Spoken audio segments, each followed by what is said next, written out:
Hey everyone, and welcome back to my channel. Today we're doing something a little bit differently. I thought I'd talk about some things that I've stopped doing to make my life feel better. I think we sometimes focus so much on what we need to add to our lives. Like new habits, new routines, new goals, new things we need to achieve, or at least that we feel that we need to achieve. But sometimes I think improving your life is actually about looking at what you're already doing and ask yourself, is this actually helping me?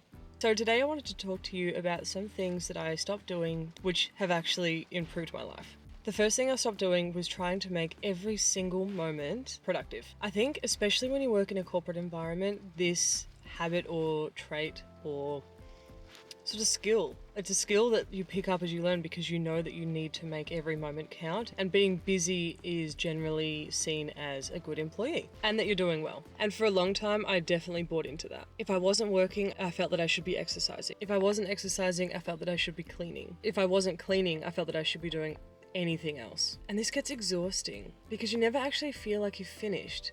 Like it's a never-ending list. So something I'm trying to get better at is recognizing when I'm in that overproductive mindset and trying to pull back and just think, is this actually helping me, or am I just forcing myself into exhaustion?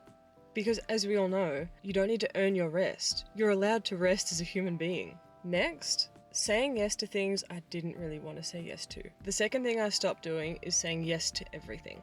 And this one's probably been one of the hardest ones, to be honest. Everyone knows it's easy to say yes and that we should be open to opportunities and really, have an open mind. But sometimes I think it takes a bit of a toll on our mental health.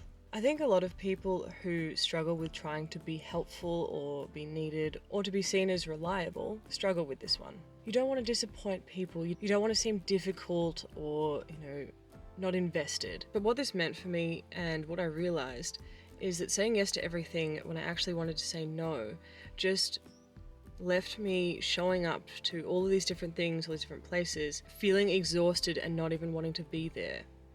And then my energy's off, and then I'm not really, just not enjoying myself. So then why would I say yes to something if I'm not really ready mentally, physically, anything, wanting to go? I'm just not ready to be there. I'm still working on this one, but I'm really trying to listen to my body, listen to my mind, and just think, is this going to help me? Will I feel good when I'm there? Can I envision myself? And just thinking, yes, I really want to be there, or maybe not today, maybe another day. There's always another day.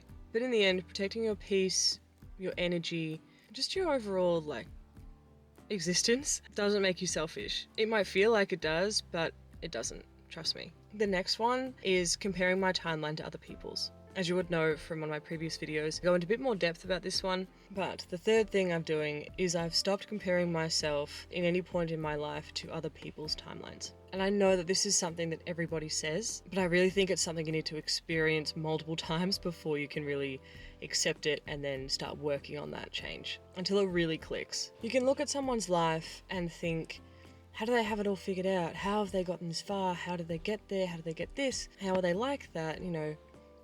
But in reality, you don't see everything behind the scenes. Whatever you see online, and even if other people are telling you, you don't see all of the mistakes, the uncertainty, the doubts, the lying awake at night, stressing about, did I do the right thing? You don't see all that, and people don't see all that of you. So there's not really much point in comparing yourself and your timeline to someone else, because we don't know.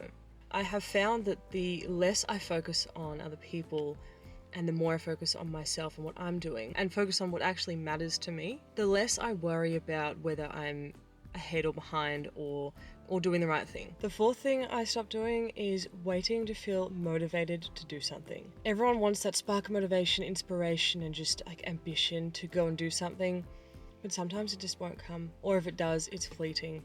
And if you rely on that, you're not going to get anywhere. You're going to try something, fail, and then tell yourself that you're a failure. It's not an easy way to live like that. Constantly letting yourself down. You don't want to let yourself down. So sometimes we just have to push through and do the things that sometimes you just have to do it. If you feel awful, you feel down, you feel angry, you feel sad, whatever. Sometimes you just have to do it anyway. Just feel it. Do it anyway. Because I used to think that motivation meant that action followed, but I've realized, throughout life that it's not that. It's usually action and then motivation, because once you start something, you're like, oh, I can do this. Or if I can't do it, I'm learning how to do it. Like there's that, it's in reverse. Sometimes you don't feel like going to the gym. Sometimes you don't feel like working on that hobby you've been meaning to start or continue for months. Sometimes you don't feel like reading that book. But as soon as you start, even if you don't want to, as soon as you start, you get really into the story, or you get really into your lifting, or you get really into the hobby that you think, oh my god, why have I waited so long to do this? But doing something, anything, will usually bring the motivation straight away. And if not, maybe in a couple of days.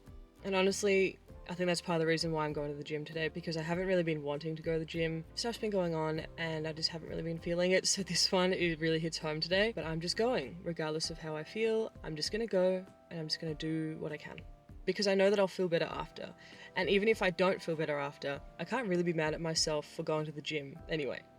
Like, it doesn't work like that. So it's just, I may not feel great, but I'm definitely not going to feel worse. The last thing I've stopped doing is trying so hard to fit into an image of who I thought I should be. I think we all have these ideas of success and dream life is supposed to look like. What kind of person you want to be. The goal isn't to create a life that looks impressive. It's to create a life that actually feels good to live. Like you wake up and you're like, I feel good. You may not feel great every day, but you feel good.